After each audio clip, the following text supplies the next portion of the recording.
Hello, and welcome to Fusion Writing, where building character meets creating structure. Well, we are in the middle of our topics weeks for the month of July, and we are really getting going with some great new topics. Victoria, do you want to give us our Monday compass? Absolutely. Mine is short and sweet today because I'm not going to tell you anything about it. It's called Modes of Expression, and it has to do with ways you can engage your characters on the page. So come back tomorrow when you can find out how. Kathleen? Oh, well, that is very intriguing. I can't wait to learn more. Well, we're still on the character trait of modesty. Last week, we went into the definition of modesty and how it's used in common parlance and how the more technical meaning of the term gives us the common meaning, kind of as a fallout of it.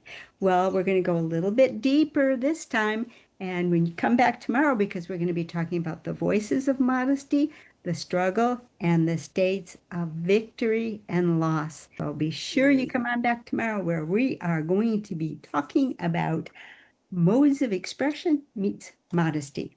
See you tomorrow. Bye-bye.